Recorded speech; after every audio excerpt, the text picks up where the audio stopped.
Division of City Schools, Valenzuela, Marulas, Valenzuela City, presents this Superintendent Award to Abigail G. Bleke, who won the first award in the Metro Manila Young Writer and pagkuha ng pampahayagan contest.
Presented to Mr. Benjamin B.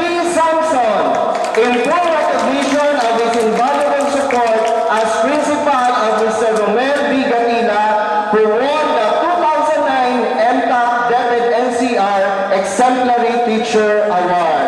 Signed, Lord Davisa R. Mayari.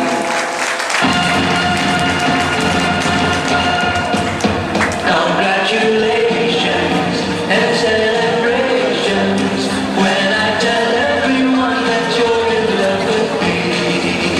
Congratulations and jubilations. I want the world to know I'm happy as can be. Who would be like to be happy? I used to think that I was happy and contented, but that was in the bad old days before I met you. When I let you walk into my heart. Una sa ating mga mag-aaral, ang ating pong mga bida ngayong araw na ito, ang ating nagsipagtapos, maraming salamat sa inyo. Bigyan po natin ng palakpakan. Ganun din po ay pinasasalamatan ko ang aking 38 Strong Teaching Force.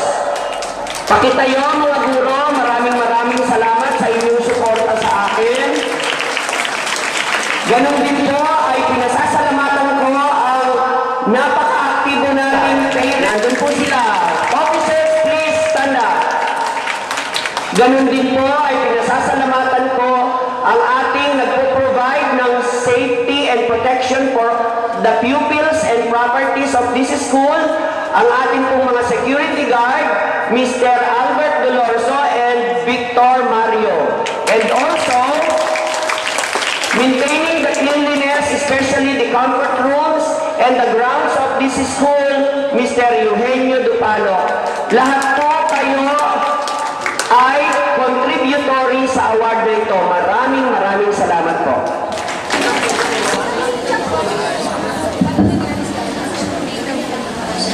Sa mga minamahal namin panawi, magulang, kaibigan, kapwa ko mag-aaral, magandang umaga po sa inyong lahat. Wika nga ni Aristotle, the rules of education is bitter, but the fruits are sweet. Ito ang mensaheng tumatak ng gusto sa aking isipan at naging gabay ko upang pagsumikapan ang pag-aaral. Isang patunay sa wikaing ito ni Aristotle ang araw na ito, kung saan ang pagpapagod, pagtatyaga, pagsisikap at pagpupuyat ay nagbunga na. Marami mang pagsubok, maraming manghirap ang ating tiniis, ang lahat ng ito ay napalitan ng kagalakan. Ngayon, ako ay nakatayo sa inyong harapan upang